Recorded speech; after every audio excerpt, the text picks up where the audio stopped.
Hey, Stack Masters, want to hear something amazing? Everybody called a Stack Master. That's amazing. But also Discover matches all the cash back you earn on your credit card at the end of your first year automatically with zero limit on how much you can earn. How amazing is that? In fact, it's even more amazing because of all the places where Discover is accepted. 99% of places in the U.S. that take credit cards. So when it comes to Discover, get used to hearing yes more often. Learn more at discover.com/yes. 2021 Nielsen Report. Limitations apply. Ladies and gentlemen, we have a big show, a real big shoe.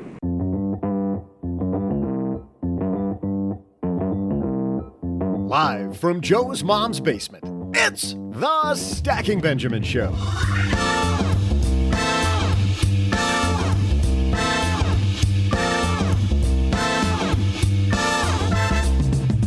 I'm Joe's mom's neighbor, Doug, and not only are the kids going back to school, we're sending you back to school, too. Here to share your steps to financial freedom, no matter what grade you're in, we welcome from the Don't Retire, Graduate podcast, CFP Eric Brotman. Plus, wonder why your financial advisor never texts you? That may be changing, and we'll explain why in our headline segment. And of course, later, we'll toss out the Haven Lifeline to a lucky stacker and gurgle down some soft drink-related trivia. And now, two guys who are only 4% away from achieving the 4% rule with their retirement money, it's Joe and O-G.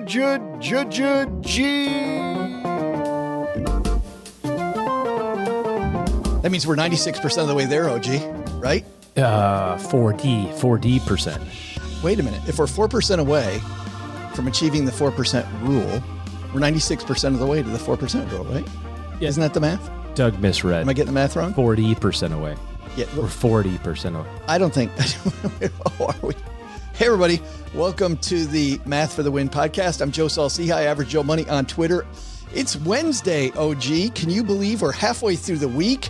Rounding the corner. Kids back to school. We're sending you back to school as well today. My kids have been in school for 2 weeks. So they're like veterans coming back from the front lines of middle school, high school, and how much. You've got all three covered now, don't you? I got lower school, middle school, and high school. Excellent. Because nothing I like better than dropping off at three different places. I got a punch card. It's fantastic. Well, a few more and I get an ice cream cone. It seems like instead of an ice cream cone, they give you like a free uniform.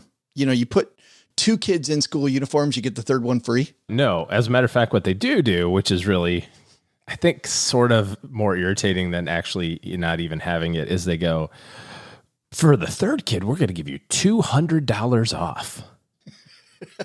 The $200 is not noticeable, and it's quite annoying, actually. But it is the thought that counts, OG. And speaking of thoughts, Eric Brotman here, he's going to help you think about graduate. I like this idea about don't retire, graduate. Move on to the next thing. Yeah, who wants to retire? And Eric's going to talk about that. So whether you're just beginning with your money, you're in your teens or your 20s, you're listening, you're maybe your 30s, so you're a sophomore. You know what?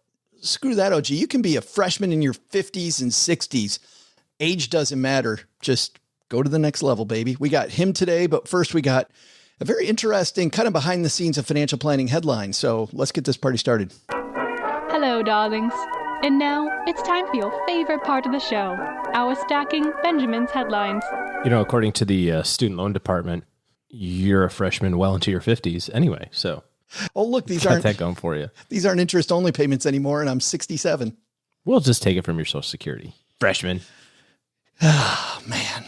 Hey, our headline today comes to us from investmentnews.com. This is written by Nicole Casperson. She writes such great stuff.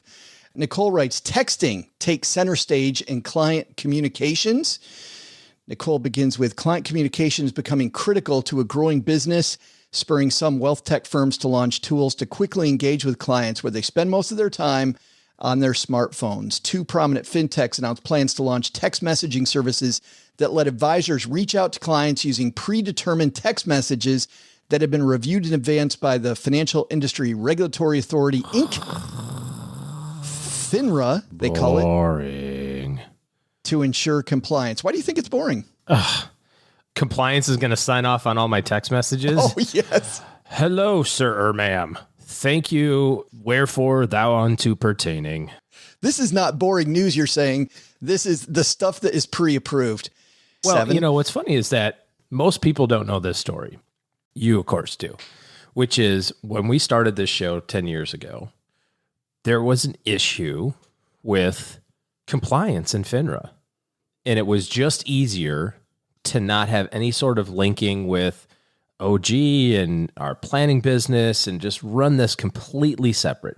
Part of the reason was it was really important to me that Stagg and Benjamins and at the time the other shows, weren't a glorified marketing pitch or something like that. Was something that was really important to me. But the other side of it was the pure compliance side of it was it was untenable. I remember, you probably don't remember this, but I remember talking to them going, hey, this is what we're thinking about doing. They're like, yeah, sounds like a great idea. So we just need everything scripted and we'll review the scripts and then we'll sign off on any changes. And then after you get done with it, then we'll approve it and then you can launch it. And I'm like, cool, how long does that all take? They're like, about 30-ish days for each one. I go, well, we do 3 a week. And sometimes we do them the day of or the day before. Like, well, that one you can launch that one. So it just, like the technology, the way that the business is going, the way that the world is going is not, those things are not keeping up with what the government thinks it should be. And so now if I work for Merrill or Morgan or Ameriprise or some big company that's regulated by FINRA, I can finally send text messages as long as they're one of these 6 approved. Hi. And right. And the text message is really personal. Hello, Mr. Client. And can you imagine the disclosure at the bottom? It's like happy birthday. Securities offered by Merrill Lynch. It's just it's like 2 pages of text message, like security era disclosure shit. Disclaimer at the end. Oh my God. Well, and it is frustrating, and people don't realize this, that advisors have so many things that they can't do because, and rightfully so, these companies don't know which advisors are going to say the right things, which ones are going to get themselves and the company in a lot of hot water. So I agree with the respect for making sure there's responsible financial planning and financial planning discussions going on and stuff not going off the deep end. Yet, sure, financial planning discussions would be fine, but regulating text messages, okay. What can you do and not do on a text message? I know that you can't take orders via text message, can you? Whatever I want. You can. Absolutely. Yeah, I mean, being independent, you just have to follow the rule of don't be an idiot. Do what's in your client's best interest. But when you're a broker, which is what FINRA regulates, is the broker side of things, they have much more specific regulations, and then each company is going to also manage to the lowest common denominator there as well, and just try to figure out, like, where is one person going to follow up or say something they shouldn't or do something they shouldn't, and then put a restriction in that. We can't send out more than one letter that says the exact same thing, because if you send a one-off letter to a client, like, okay, fine. If you send 100 of them and they all say the wrong thing, then we're in trouble. So they've got rules to say that you have to have your letters approved in advance. And it's just not keeping up. That's all it is. When it comes to client communication, the game has changed. I want to pivot just a little bit here, OG, because I know that for a lot of advisors, studies done recently talk about how the game has changed. In fact, people want increased communication because of COVID. And this is a study by Smart Asset that is in a piece on Yahoo Finance written by Stephanie Horan. A big thing here, though, is that video calls are here to stay. Over 30% of financial advisors expect to connect with clients via video call, even after social distancing mandates are lifted. I feel like the way that we're communicating with clients, or advisors are, on the technology front, really, COVID's kind of been a game changer for a lot of advisors. Yeah, for some people it was, kind of a nightmare. But if you were already virtual or if you're already using technology, I think it, just kind of accentuated it. Obviously, when we moved from Michigan to Dallas, it was kind of a big change. I remember like all of our Michigan clients were much more, a lot of them would prefer to have those in-person type visits. And I was talking to somebody, I don't know, within the last year. And I said, boy, I'd really like to get to Michigan. They're like, no, it's cool. You stay where you are. We're going to stay where we are. we got this little computer thing. We can do it that way. They like it better. It's better, you know? Well, it's easy. They don't have to get in the car and go to the office anymore. Well, it's like our coach, our friend, Dan Sullivan says, Zoom is a time machine. It's a travel machine. It takes away all of the friction associated with traveling, not necessarily the friction associated with, actually the meeting. Hold on a second. So Doug's calling you. You want to put him on? Dude, you're taking phone calls in the middle of the show? Hey, Doug's late. He's probably calling in. Hey, Doug. Dude, you're upstairs. What are you doing? It's a long way down there, and I'm tired. I had to walk all the way over here. Are you kidding I me? feel like going down into the dank basement. You got like 4 minutes until we do the trivia. You got to put down the donut and get your butt down here. All right, look, on my time, the show revolves around me, so I'm sure it'll all work out. Hey, we're in the middle of having a discussion about client communication, and I'm very curious on your end. We were talking, Doug, about client communication, and I know that you have a financial advisor who helps you manage the debt payments on the El Camino. Have you felt like the pandemic's changed the game on the way you communicate with your advisor? Yeah, I think my advisor seems to be a lot more communicative during the pandemic than before. I think everybody's gotten a lot more comfortable with virtual communications in the pandemic, and it just makes it easier for people to have detailed, substantive conversations over the telephone or video than they did before the pandemic. Your personal findings, Doug, go right along with the survey we're talking about. More than 41% of advisors report that they communicated more frequently with clients during the pandemic, while less than 3% say the frequency of communication decreased. I kind of feel like that 3% is about to lose a bunch of clients. Warning. Yeah. Warning. See, this is why I don't need to listen to the show. I know I have my finger on the pulse of this industry. I understand what's happening. I intuitively. Ouch. Burn. Got to go, man. Got to go make the show interesting. On that note, with friends like you, get your butt back down here because we're about to do the trivia. Yeah, soon. Okay. Another piece of this study, and this is a big tangent, is the two things people wanted to talk about during the pandemic. Ready for it? Almost 42% cite client concerns about stock market volatility. That was number one. It sucks when the stock market goes straight up. God, I hate that. I hate when it goes up all the time. It's exactly what we talked about Monday, the difference between perception and reality, right? And this is actually, I think, the key of having, and I don't care if it's a licensed financial advisor, just having somebody to talk to that isn't you, isn't emotionally invested in your goals, that walks you off that ledge and goes, hey, this is not reality. Because number two is not reality either. 22% clients nervous about political events. And while, don't get me wrong, political events are real, I remember so many people. But they never end. Right. It never ends. There's a political event du jour. Yeah, whatever you were concerned with in September and October a year ago. Oh, if this person wins, then definitely this is going to happen. If this person wins, then this definitely is going to happen. Well, here we are 8-10 months later. Whatever happened. And now there's more craziness. Oh, and now this person's doing this thing, and that thing's not going the way that person thought, and that person better watch out because that person's going to come for that person's job, and you'll see in a year from now, then that person's going to do that person's thing, and then those people are totally screwed. It's going to be horrible for all of us. Oh, we should all go to cash and gold and Bitcoin. How many times has that happened during your career? I actually saw something the other day that somebody posted, and I love the spin. It was like, the economy is collapsing. The Federal Reserve is printing money like crazy. Silver is down 50%. What a great opportunity. Now, could you imagine if you wrote that and you said that in March of last year? Hey, the Federal Reserve is printing money. Stocks are down 40%. Now's the time to get in. But people did. We were reading it nonstop. The people that were interviewed did. I can guarantee you the vast majority of people did not. Yeah. I know that there's lots of people who did, and certainly the people who listened to it. No. I'm not talking about people doing it. I'm talking about people were writing that. Oh, okay. Yeah. We were talking about that on the show a year ago. How many people were writing about all these, hey, you got to get out. You got to move. And remember the discussion. Getting in. Well, I'm talking about, but you're talking about getting into silver. Right.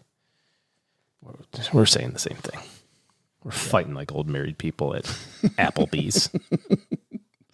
Do you know what's bad about this survey, though? While those two things that you can do nothing about, you can't do anything about stock market volatility. You can't do anything about political events. My two favorites, at a small fraction of those top two, cash flow changes during the pandemic. Yeah, That's time. a good one to talk about. Only 12% of people wanted to talk to their advisor about that.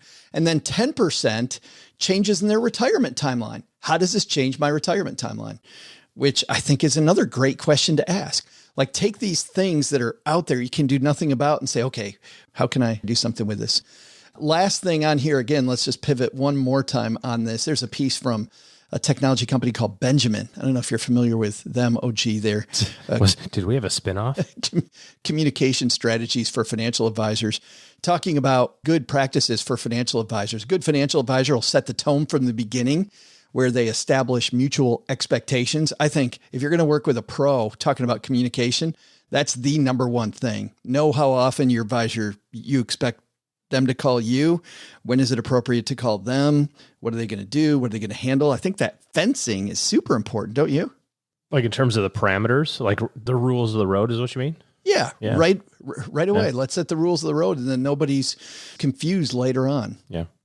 Because most of the time when I hear people not getting along with their advisor, it's because they expected their advisor to do something or not do something, and their advisor did something that wasn't in the parameters they expected. Number two, personalize your interactions. You know, it's funny. FINRA is going to help that on the text messages. Dear sir or hello. ma'am. If it is your birthday today, I wish you a happy birthday. If it is not, happy generic time of day. Happy insert day here. Yeah. Meet them where they want to be met. Use the tools we talked about, like Zoom, texting, those types of things. There is a reason why you don't hear from your advisor as much as you see other people doing things on TikTok, though. I think for everybody, realizing there's compliance and realizing that there's responsible communication going on. Like podcasting. Yes. Other ways to communicate. I'll link to all these, and our show notes page will also have, Brooke, of course, will have lots of links to more communication strategies and discussions on our guide, which is free. Our guide to the show, stackingbenjamins.com/stacker. Finally, look who's coming down the stairs. It is about time. Mouthful of donuts. I don't know how he's going to read that. Because I know we got Eric Brotman upstairs getting ready to come down to the basement. Super excited to talk to him about graduating, not retiring. So, Doug, what you got for us? Hey there, stackers. I'm Joe's Bomb's neighbor, Doug, and I was searching for some related trivia on account of Eric Brotman being here to send us out to finance school. I thought it'd be fun to also throw in some history, and noticed that Paris was liberated on this date in 1944. I bet you're as surprised as I am to know that Paris, Texas, needed to be liberated in the first place. I mean, who would take over that place? It's basically in the middle of nowhere. Here in Texarkana, we take our shots at other Texas towns anytime we can get them in. Anywho, I need to research this whole liberation thingy, but before I do, did you know that a very famous soft drink got its start in Paris, Texas? Which one was it? I'll be back with your answer faster than you can crack open a cold one for yourself. Of a soft drink.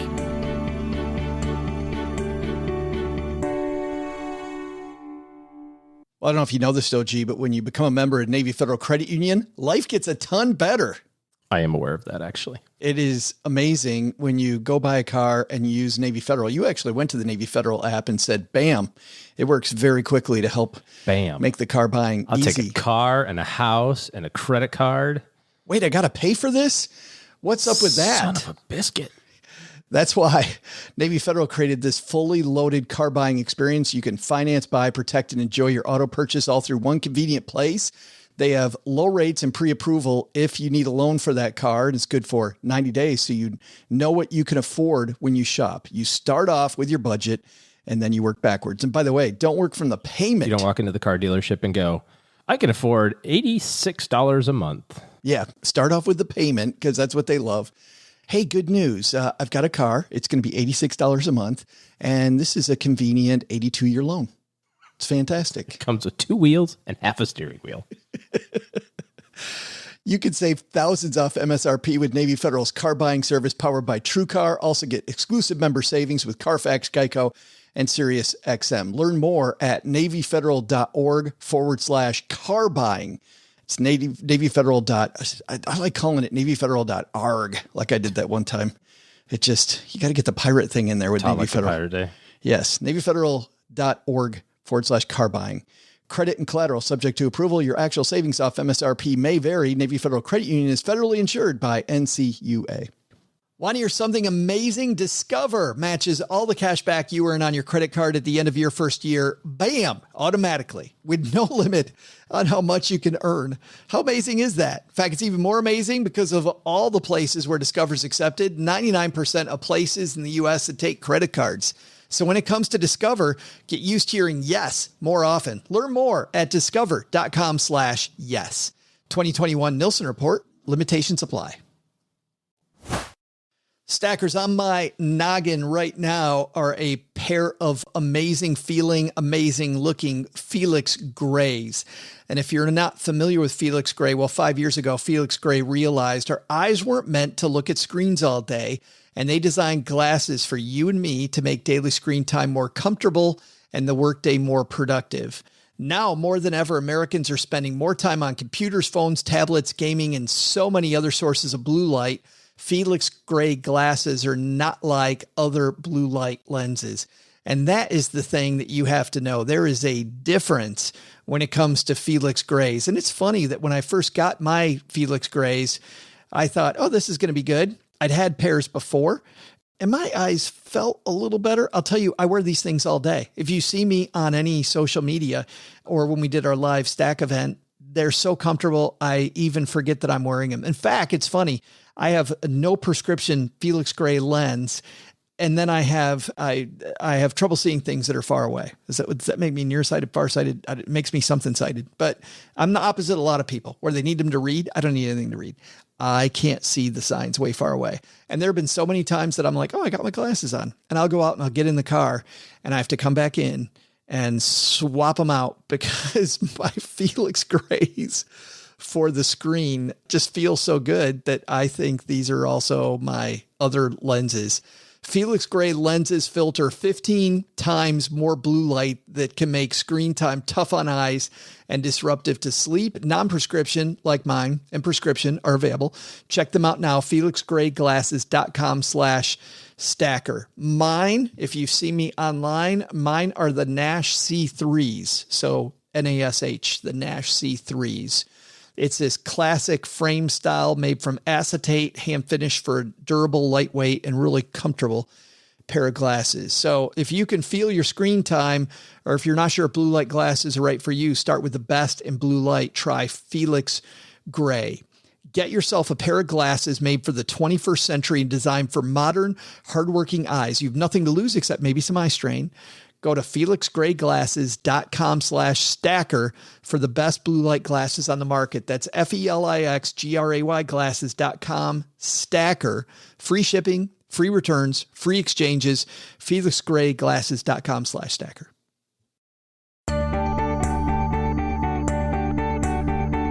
Hey there, history students. I'm Joe's mom's neighbor, Duggan. Crisis averted.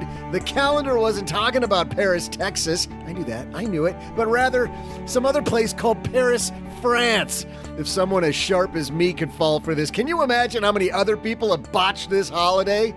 Well, consider this just another complaint against those jokers over there at the Holiday Calendar Association. Even though our trivia isn't exactly on theme anymore, it's now a little awkward.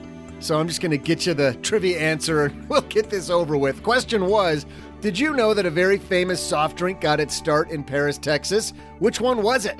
Although ultimately going on to be founded in Waco, Texas, the recipe for a little soft drink called Dr. Pepper was initially conceived in Paris, Texas. Enough from me. Let's get this over to CFP Eric Brotman so you can graduate from your job with a little more money. Doug's class is dismissed. And here he comes down to the basement, a guy I've wanted to meet for a long time. Eric Brotman is finally here. Joe, that was a lot of steps. Sorry. No problem. I'm here. I'm glad to be here in your basement. Well, I'm so happy you're here with us. I look at this time of year and I look at back to school and I think, who better to talk to at back to school time than Eric? Because, well, you don't talk about retirement. You talk about graduation and why that change? Because retirement's a word that's been around for a long time, as you know better than most. It has been around for a long time, and it's actually a terrible idea. The idea of retiring, if you think about the word retire, first of all, it has tire in it. Second of all, in the UK, to retire is to go to sleep. And so in our English language, to retire for the night is to sort of tune out and disappear. And we look at retirement in this country as the end of something. And I really think it should be the beginning of something. You've been a financial planner for 25, 26 years. The world has obviously changed. What's changed in your profession? I mean, one thing, like you talked about, retirement's going to be a lot longer now than I think it was even then, right? But what else has changed in the world of financial planning? I think a lot has changed. The geography of families has changed. People have migrated for jobs and such, and therefore this idea that your kids or grandkids are going to take care of you when you're older is gone. I mean, in a lot of cases, that just can't work. So we see a lot of people who really have no support networks in their hometowns anymore and need to make sure that they're planning for that. And not to be morbid, but at the end of the day, the sandwich generation, which as a Gen Xer myself, I know that I've got parents in their 80s and a kid in middle school at the same time. Oh, man. And that means you've got a lot going on. And you know, we can't be there for everybody. And I think what's happened is this village concept, this idea that families were really all tight knit and could work together and help each other physically and logistically is less likely now. I think it's much more we're on our own. The other thing that's changed is that pensions don't really exist anymore. People don't take jobs for 30 years, get a gold watch and a retirement party and ride off into the sunset anymore. They change jobs every 5 to 7 years. And actually, to your point, Eric, literally today, I was reading some new numbers out that show that millennials are expected to change jobs every 3 years. So you talk about older people not having their kids there to take care of them. The kid has no idea where they're going to be 3 years from now. Well, and that affects everything. It affects the real estate markets. It affects housing. I mean, you're not going to put roots down if you might move from Seattle to Austin in 3 years. And so it's changed the economy. And so has the pandemic, of course. Now you throw in the fact that we can work remotely. You know, our company used to be a sort of a local Maryland thing. We now have clients in 33 states and employees in 3 states. It doesn't make any difference anymore. It's changed everything. And in the white collar world, it's for the better, because you can take a job without moving. And if you're married and you're in a dual income household, you don't necessarily have to make the tough choice of one spouse wants to change jobs, and now we have to decide if we're moving and if the other spouse is going to give up his or her job. I just think about, though, the angst around some of those decisions and the angst about all the change that happens in our lives now. Does that mean that you're more of a therapist than you had to be 25 years ago? I tell every single client that I am not a licensed therapist and don't have the qualifications to do it, but I certainly am a handholder. I certainly have to be an empath, and I certainly have to understand the human condition, because the things that we go through, they're challenging. And not just the financials. The financials are the easy part. You know, the math problem's not difficult if it's what you do for a living. The human part is what's difficult. When you have kids in different stages, one of your kids is the CEO of a company and one of them's got a gambling issue, or you've got special needs issues, or you've got a parent who's 103. None of that can be done by algorithm. We're not being replaced by a computer program. You have to be human. But does that feel different than 25 years ago? It does. 25 years ago, it was all about getting to Social Security age. Yeah. And that no one's looking at Social Security now as a critical component necessarily of their retirement if they have the choice. And most clients would prefer to pretend it doesn't exist because it might not, and they know it. I love at this time of back to school, Eric, that we're talking about graduating instead of retiring. And you've got some great stuff in the introduction of your book that I really want to go over, because it's funny to see how much the world has changed. You write that the minister president of Prussia, Otto von Bismarck, in the 1800s, mandated that older members of society would be forced to leave the workforce and instead receive government-run financial support just to get them out of the way, right? Absolutely. Just put them out to pasture. And then in 1905, William Osler, you write, one of 4 founders of Johns Hopkins Hospital, presented a landscape of usefulness, he called it, as follows. Ages 25 to 40, people, you're in the golden years of plenty. Ages 40 to 60, you are, quote, tolerable. Which means I'm well tolerable, headed toward by age 60, people are useless and should be put out to pasture because they're no longer constructive. We're clearly in a different place now, Eric, where now you're 60, you're starting the second half of your life. Absolutely. And as pitiful as that sounds, that wasn't that long ago. Right. I mean, none of us were here when that was published, but this idea that 60, you became useless in cultures around the world for thousands of years, who was the most revered? The elders. Who did you go to when you had a really serious problem or where you needed to have the right advice? You went to the folks who'd been around, who'd seen the most. They were the wisest members of society. And today we consider them useless? I don't think so. Right. You know, I think it's perfectly reasonable to leverage the talents that we develop and to continue to grow and learn into our 60s, 70s, 80s, and beyond. You know, I had a guest on my show who was helping folks in their 80s find things to do professionally, whether they needed the money or not, just because it was fun. You know, 83-year-olds starting dog walking services. I mean, it's fascinating, but it sure beats sitting home and watching television. And it doesn't have to be for money. If you're financially independent and you want to volunteer, you want to work at an animal hospital, or you want to do stuff with, you know, with children or with seniors or whatever you're passionate about, that's great. But for God's sakes, don't spend 30 years of your life disappearing. It makes no sense. It's a graduation. It's moving on to the next exciting part of your life. You know, what's Joe 3.0 going to be? Right. I know you're in 2.0 already, Joe, because you and I are both in that tolerable range. But what's 3.0 going to look like when you're fully useless? I don't know. If I'm hooked up to a oxygen machine and I'm still podcasting when I pass away, like, number one, the ratings will be huge. People get to hear a guy pass away on air. That'll be fantastic. But it'll still be exactly what I want to do because this is super fun. But let's go all the way back to people in their 20s, right? Because what we're doing here is applying to graduating, right, from the university. So we've got freshman year, sophomore year, junior year, senior year. Those people just starting out, freshman year, brand spanking new at this, Eric. What am I trying to achieve, and what's one key strategy to deploy? I think freshman year is where you're starting to find yourself as a young adult. That can mean a lot of things. It can mean 19, where you're dealing with deciding student loan decisions, or it could be 33 and you're considering what's going to happen in your career, but it's early in your adult life. And so what I encourage people to do, one of them is to take inventory. You cannot know where you're going or how to get there until you know where you are. So in the simplest of terms, it's have a basic balance sheet. What are your assets? What are your liabilities? Are there things you need to do to improve that balance sheet? And are there things you can do right away? So we spend freshman year talking about reducing debt, talking about creating good budgets and good spending habits and good cash management, maybe some basics of risk management. But at the end of the day, it's really foundational. If you remember in college, your freshman year is spent taking lots of different courses and lots of different disciplines. You haven't picked your major yet. It's the same thing here. It's building the foundation and understanding some of the basics so that you have a good foundation to move forward. Two questions there. Is there a way that you like to help people pay off debt? Is there a focus or some strategy that you really like? There's several. Generally speaking, you have to determine which debts are problematic and get rid of those first, because not all debt is bad debt. Some debt is leverage. You know, a mortgage isn't necessarily bad debt. A business loan isn't necessarily bad debt. Credit cards and student loans are by definition bad debt. So you want to get rid of the consumer stuff and the things that either don't have a tax benefit or don't have property attached to them, where there's no leverage. And then you want to approach it where what is the most adverse interest rate?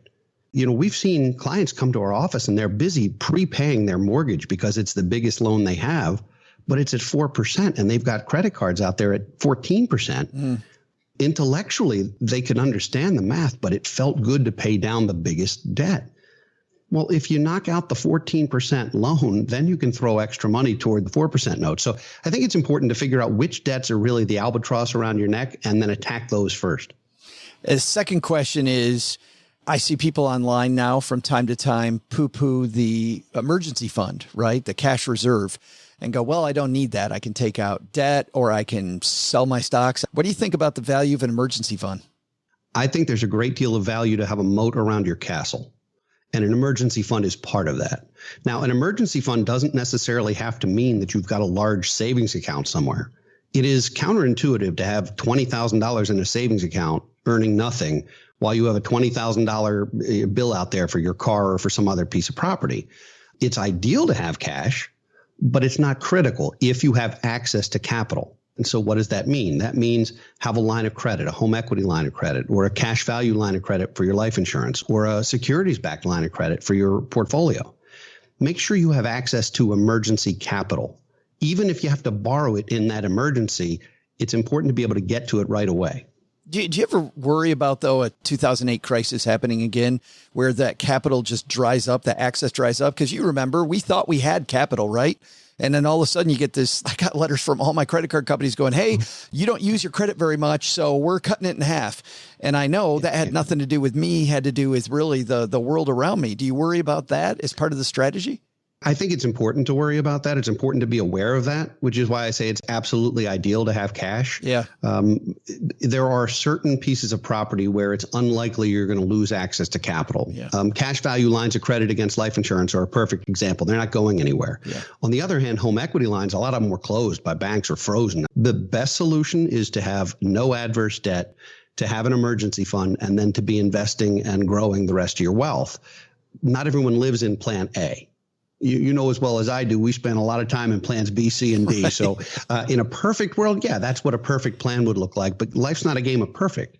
To put a point on this, I feel like freshman year is that year when you're looking at all those 201, 301, 401 courses, Eric, and how sexy they are. And you're like, man, I want to be doing that. And you're kind of saying here, that's coming, but do this first.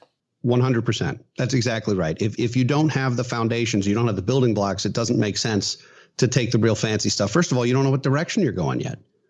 I mean, I don't know too many people 25 who know what they want to be when they grow up, because quite frankly, I ask people 70 what they want to be when they grow up, and they look at me cross-eyed. Right.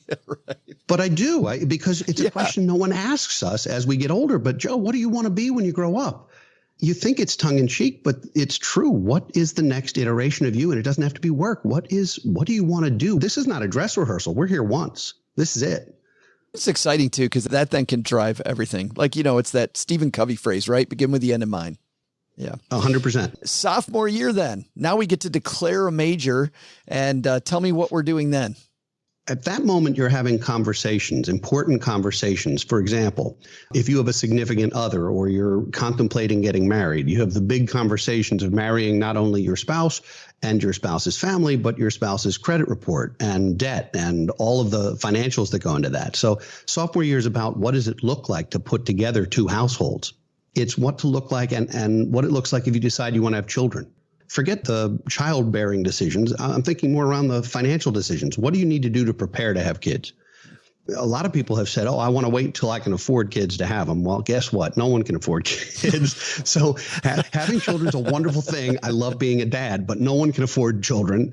It's a very expensive decision, but you have to have those conversations with your significant other. So I think at this moment, sophomore year is really about starting a life or a family or or more than just your basics. It's putting together more than just you.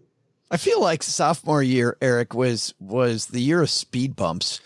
Like I felt like when I was a financial planner, if I work with people and they were freshmen, they could sometimes save 30, 40, 50% of their income, sometimes more, right? They could save a huge percentage, and then they would get married, then they'd have kids, then they kind of enter society and they start seeing what the Joneses next to them have. And all of a sudden, this huge savings rate goes to nothing. Or if they didn't have great habits as a freshman, the sophomore year is really what sunk their ship. It's true, although freshmen take two different paths. One of them is, yes, we've got this abundance. A lot of young people decide to stay and go back to their parents' place for 2 or 3 years and just build a nest egg for themselves while they're getting their first job. Hey, don't knock it. The basement is cheap, man. I'm not knocking it for 1 second. It's a great financial decision if everybody gets along. However, there's also some who've taken on massive student loans. Yeah. And in that case, there is no savings rate. In fact, if anything, you're working to pay back something that is hard to define in terms of collateral. I mean, we really try and talk folks out of taking massive student loans. I mean, I think it's crazy in this country that at 16, 17, 18, you can qualify for a completely uncollateralized loan. And then you get out and you're getting ready, you're thinking about starting a business and no bank will lend to you, or you want to buy a house, but you don't have enough of a down payment. And the same banks that were throwing money at you when you were thinking about taking Philosophy 101 as a 19-year-old kid, now they won't even talk to you until you've got 2 years of tax returns and all this history, and they won't even lend to you.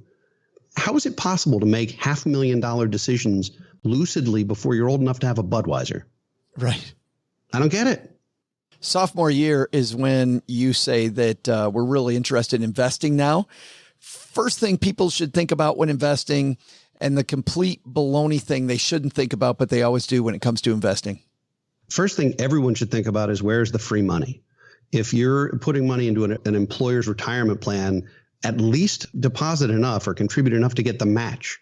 I know of no other place where you're going to get that kind of outcome, whether it's the 401k or the Roth 401k, depends on a lot of different factors. But in my opinion, the important thing to do is to take whatever money is literally being handed to you, assuming you're going to invest in it. So that's number one. In terms of the foolish things people do, I think people have this tendency to think, I don't have enough money to invest. I'm not going to start until I have enough money. Well, money begets money. I think it's okay to start small. It's okay to start with $100 a month into a mutual fund or some other bundled security. It doesn't have to be fancy. Just do it.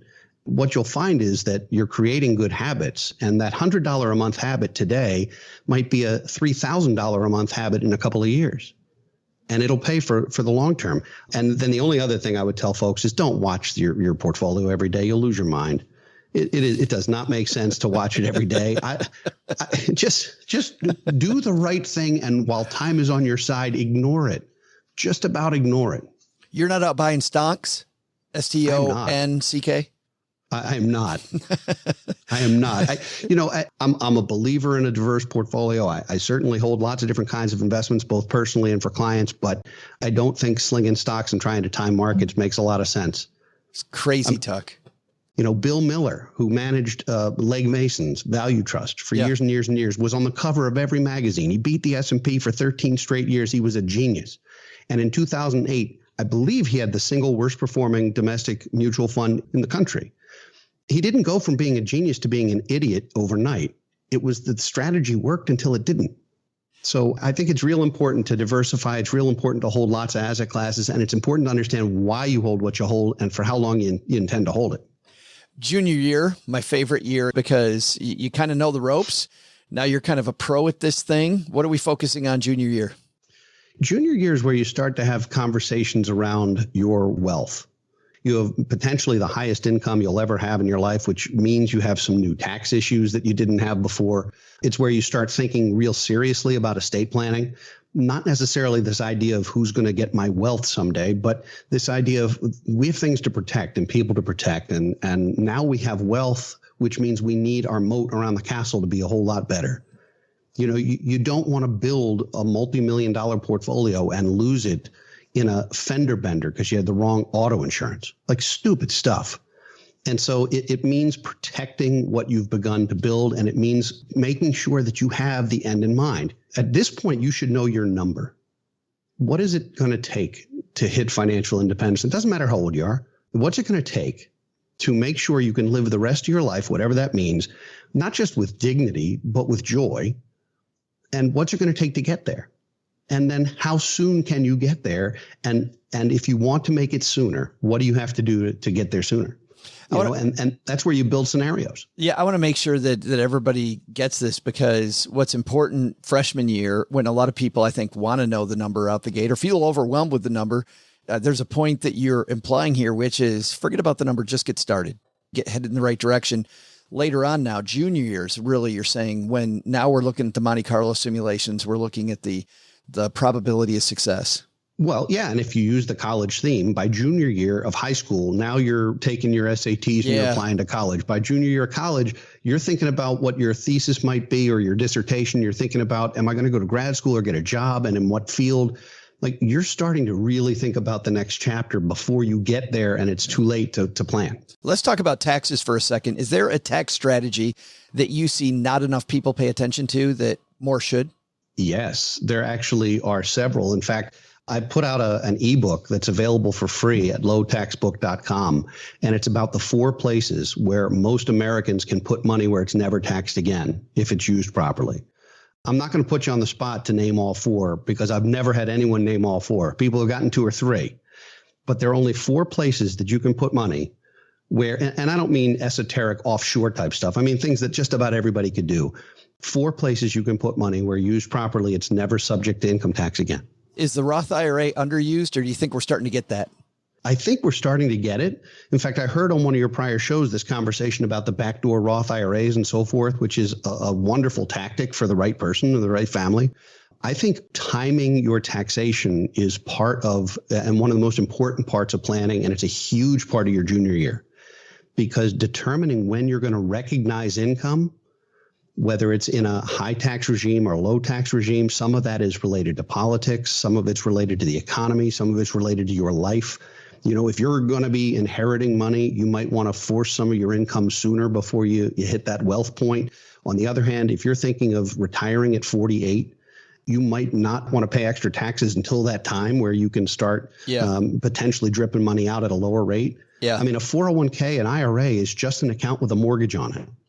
You owe money. You owe something on it. You owe taxes on it. The problem is you don't know how much you're going to owe because it doesn't come due until the time you take the money. So if you're 30 and you're putting money into a 401k and you're not going to touch it for 40 years, what's the tax rate going to be on that? And by the way, if you've quadrupled or quintupled or 10 times your wealth, and then you're going to pay taxes on it at a rate you don't know what to expect, that could be catastrophic. So it's important to get a real handle on that right away. I like this. And that's all based on the end in mind, right? You're not trying to be oblique about it. You're actually saying that this strategy is going to be it's going to be different for every individual. Absolutely. It's going to be based on so many factors. Are you married or not? Do you have children or not? Are you charitably inclined or not? Yeah. You know, I'm less afraid of IRAs for people who want to leave money to charity because that's a place you can do it where it won't be taxed at that point. Yeah. Everybody's different, whether you've got philanthropic intentions, whether you've got kids or grandkids. I think it's okay to recognize that we're all different. There's no one size never fits all. The only garment I know of that's one size fits all is a hospital gown. And I don't look good in one. My senior year, I actually kind of didn't like as much. There was a little more pressure on senior year, you know? Senior year, kind of that 5 years before you retire, I think is the analogy here. Now there's some very sweat equity happening. So how do we make senior year really pay? Senior year financially is about answering the question that I asked you a few minutes ago and still didn't get an answer to, which is, Joe, what do you want to be or do when you grow up? You need more than a bucket list. So having a bucket list is a great idea, having a couple of things you want to do. But if you have a bucket list with 5 things on it and you don't constantly refresh it, and you retire at 60 and you've completed your bucket list by 67, well, now what? You could still have 3 decades on the planet. It has to be more than a bucket list. So just rethinking this idea, you know, getting older does not mean being old. You're only old if you allow yourself to feel that way. And if you maintain your health and if you maintain your standard of living and your dignity, there's no reason why you can't still be active. So senior year's tough. Senior year is where you're thinking about things that are more important than money. It's how are you leaving this planet? And is it better than how you found it? And have you made an impact? I used to have, that's a lot. It is a lot. And I used to have problems with some clients coaxing out more than travel and golf. How do you coach realistic visions out of people that have trouble with that? You know, I try to use stories, not as cautionary tales, but just as a reference point. And what happens is retirement, when it comes, doesn't feel like you expect it's going to feel. Right. And I say that from a position of being an advisor to it. I've never retired myself. So I also don't know how it feels. I just know how people have reported it to me. That's what I was going to say. You've had a front row seat a few hundred times. I have. And I've seen a lot of them go wrong. A lot of the ones that go wrong are the people who are miserly during their lifetimes, thinking they're going to take those trips later. And then they or their spouse are too sick or they die too young and they never take the trip and they never live. That's a very sad thing. It's an outcome we should all avoid. There's also other people who spend every nickel and are going to die at their desk at 83 doing something they hate. And that's also not a good thing. There's got to be a balance between enjoying your life along the way and making sure you're prepared for enjoying your life on the way beyond the way. It's rare that we regret things in our lives that we do. We regret things we don't do. Yeah. And so this is an opportunity to really think about it. And golf's great. That's fine if that's what you want to do. Be a member of a club, buy a house in Florida on a course. Great.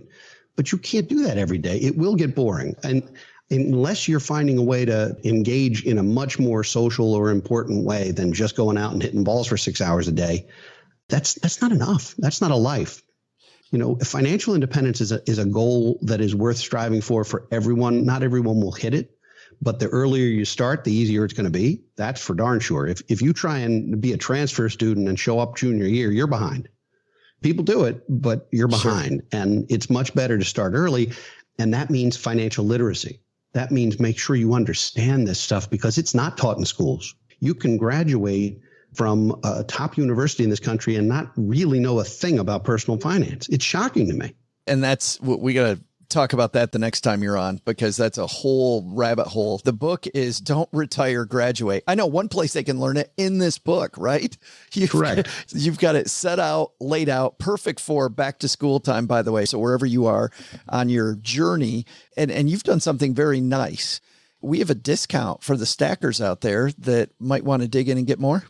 Oh, absolutely. So if you go to bfguniversity.com, you'll find our first 2 online courses for financial literacy. One of them is the freshman year program for Don't Retire, Graduate, and stackers get $20 off the online course.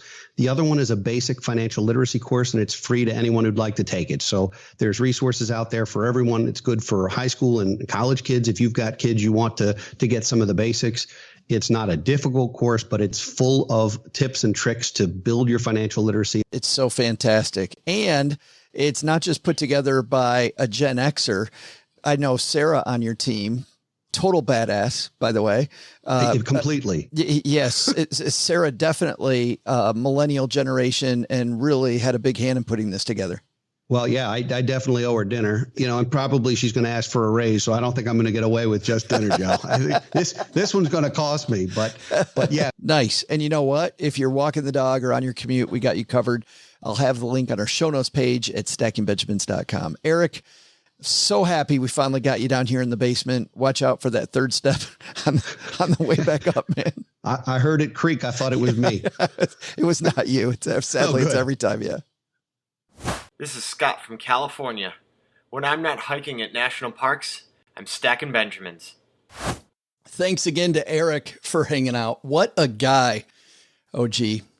I love this idea of graduating because I feel like when I was in my 20s, there was so much I felt like I needed to know, that I needed to know so much that I decided to bury my head and do nothing.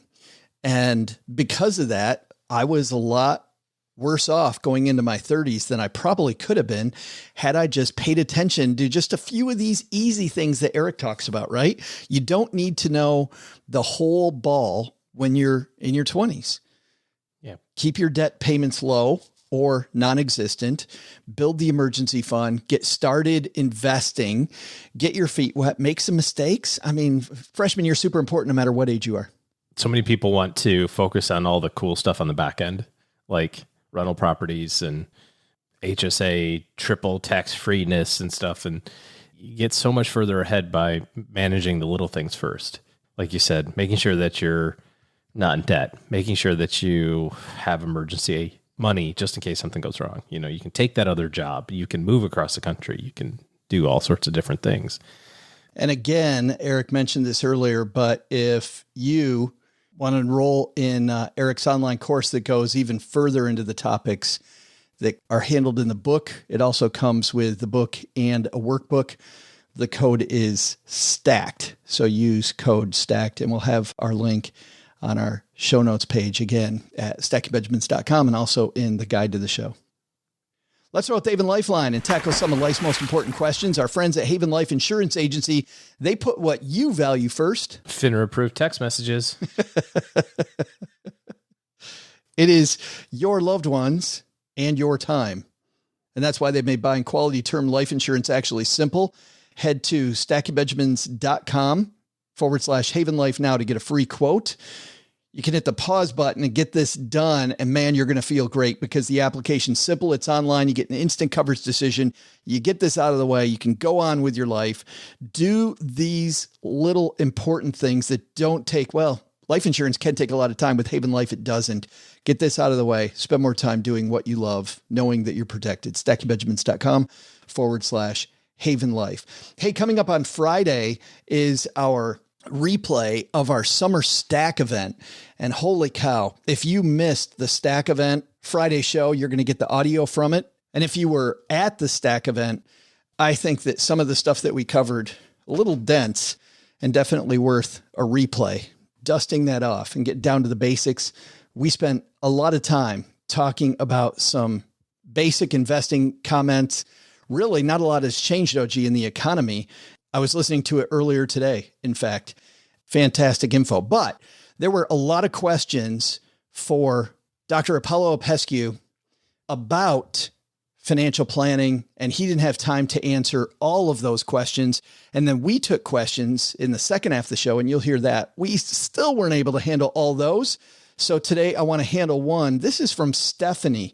Stephanie asked this question that I wish we would have gotten to. An 80-year-old widow has $100,000 left and a reverse mortgage, and she thinks she's fine and doesn't want to trim any fat in her lifestyle.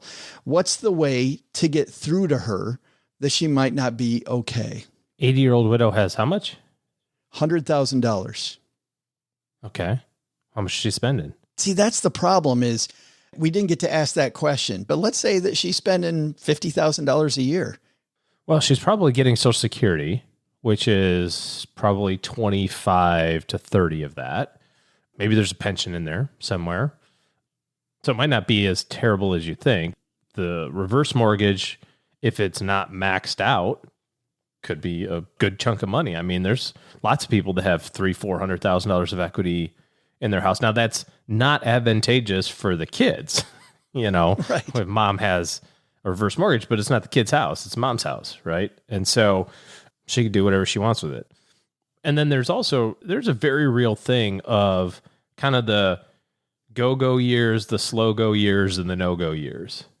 Even if you're in great health, by the time you get into your kind of early-ish 90s, you're probably not doing as much traveling and as much stuff. At least that's what's happened in our family, as you did when you were in your 80s, and not as much as you did when you were in your 70s and late 60s. So the need for capital, although you need it for maybe healthcare type stuff, those discretionary type expenses start slipping away as well. So listen, if you haven't figured this out yet, 80-year-olds, they got a lot more gray hair than you. And they're going to do what they want to do. That's what I was thinking. I don't know how you would get through to an 80-year-old. I mean, you could go to a financial planner, you could run the numbers, but is the horse already out of the barn? Well, whether it is or whether it isn't is immaterial. I mean, that's mom's money. Like, she's going to do what she wants to do. Now, the way that I would be thinking about this isn't necessarily from the perspective of how do I convince mom or how do I convince grandma to spend less money. I'm going to start thinking about, like, what's the next thing when the money does run out?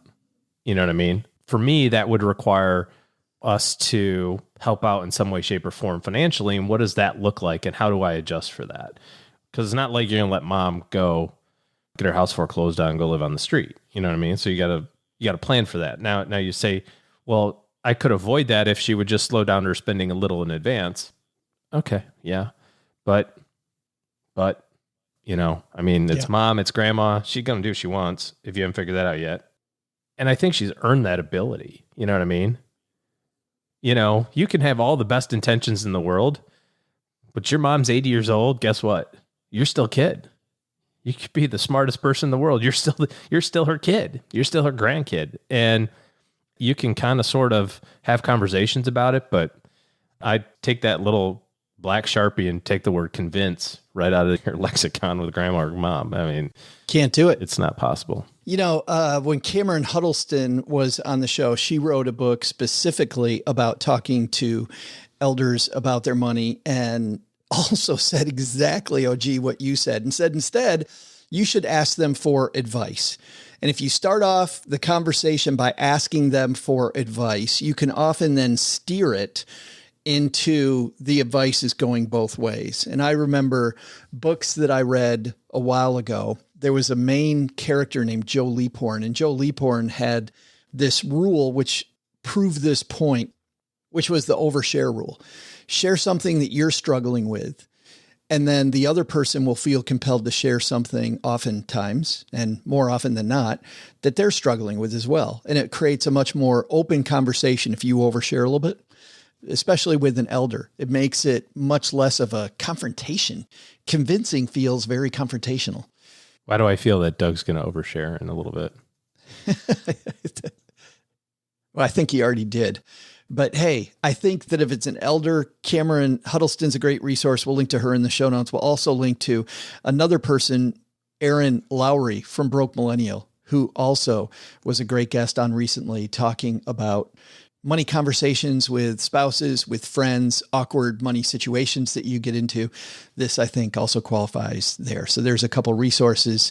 Stephanie, sorry we didn't get to your question during the show, but I'm glad we were able to circle back to it. And you'll all hear the Stack episode on Friday. All right, that's wrapping up today's show, guys. So many people to thank. Thank you to all of you for hanging out with us. OG and I and the whole team appreciate the amount of time that you have in your day, and the fact that you spend your valuable time with us means a ton to us all. Thanks, of course, to Eric again for hanging out with us in the basement. Thanks to Doug. Doug, man, thanks for showing up. I'm actually having some pretty good comments today. Nice work. Last but not least, if you are somebody who needs better financial planning help in your corner, better communication with somebody not attached to your goals in the emotional way that you are, but can help you put that puzzle together, OG and his team are taking clients. Head to stackingbenjamins.com/OG, and that links to their calendar so that you can interface with them and find out. You can set those rules of the road. What are you looking for? What are they looking for? And see if that's a fit. All right, that's going to do it for today. Doug, take it away, man. What should we have learned today? So, what should we have learned today? First, take a lesson from our headline.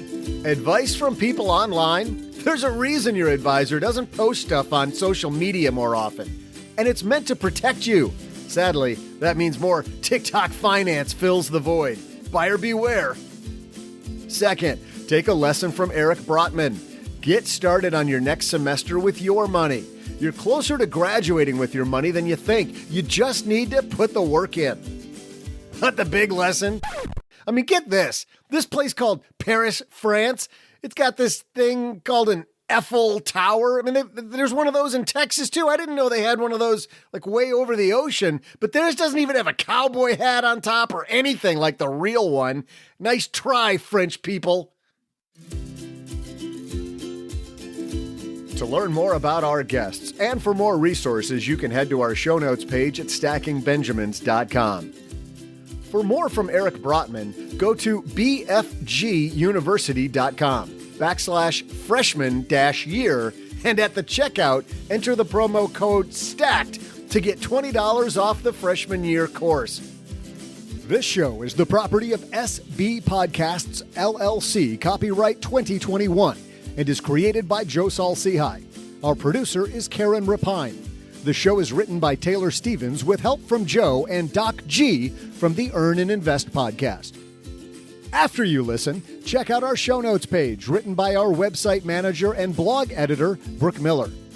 Brooke and Joe also collaborate on a guide to the show and with lots of extras we couldn't include on today's podcast. Heck, they'll also throw in some life money lessons from Joe, and it's all free. It's called The Stacker, and you'll find it at stackingbenjamins.com/stacker. Once we get all of this goodness bottled up, it goes over to our engineer, the amazing Steve Stewart, who helps the rest of our team sound nearly as good as I do right now. Want to talk about the show later? Mom's friend Gertrude is the room mother in our Facebook group, The Basement. She also is our social media coordinator, so say hello when you see us posting online. Here's a weird fact. She and Tina Eichenberg are never in the same room at the same time.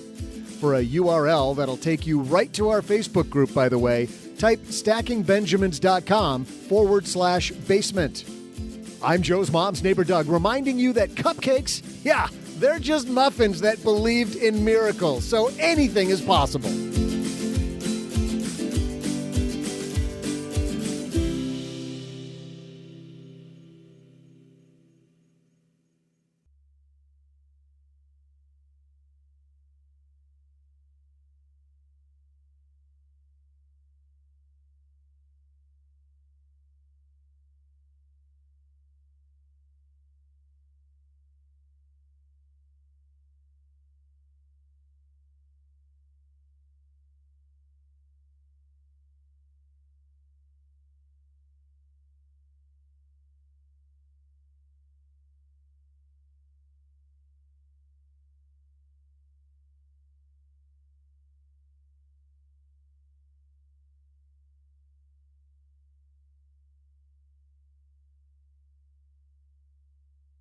So I know on Monday, I faked like I just gotten back. I was actually driving back from the UP.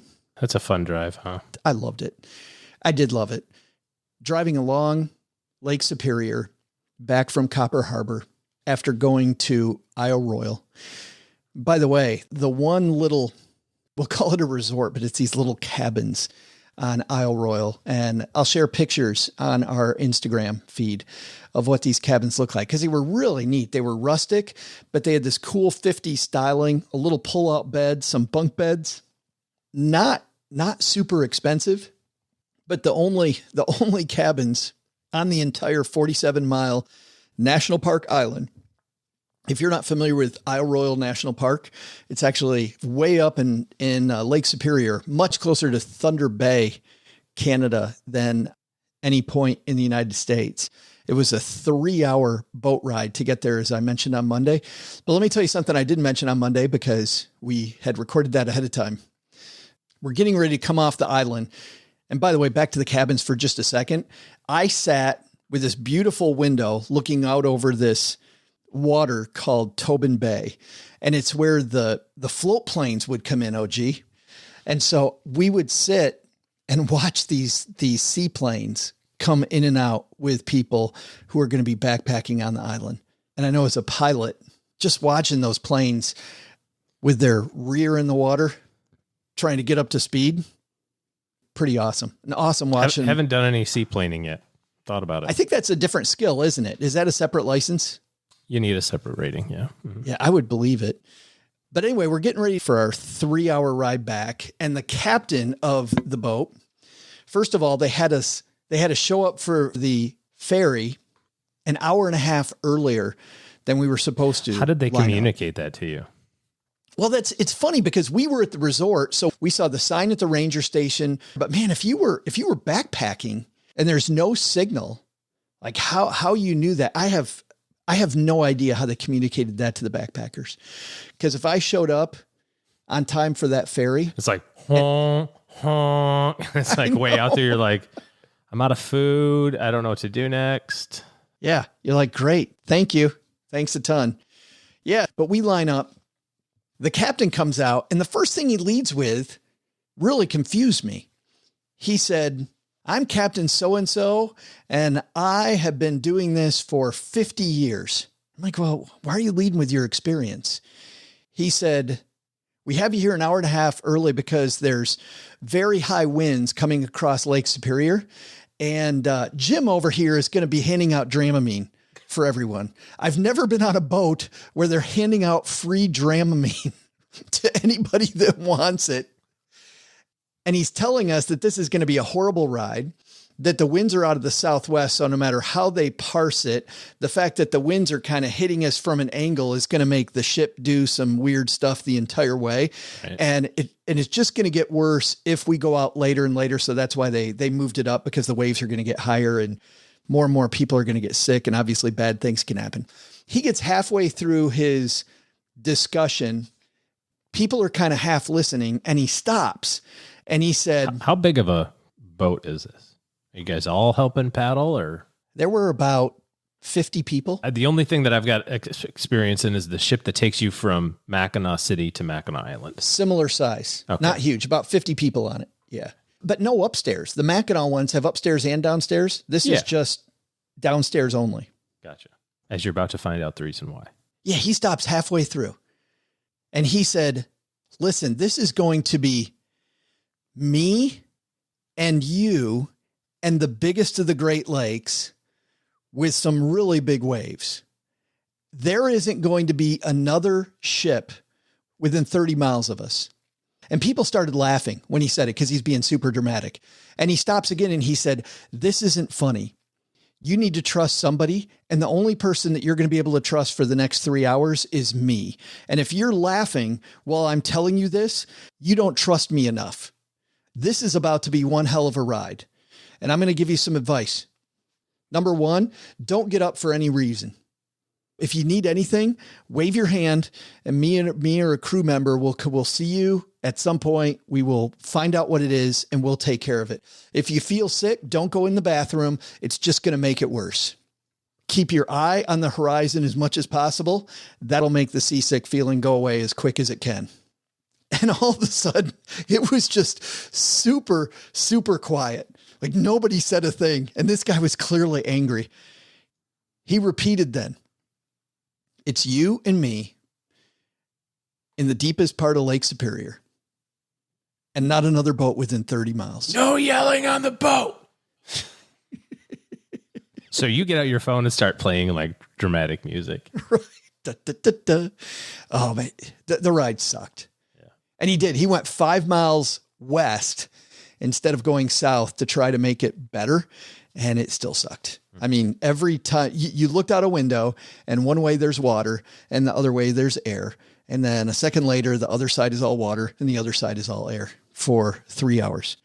Well, you're selling it. I'll tell you, to me, yeah. Like you are definitely selling it.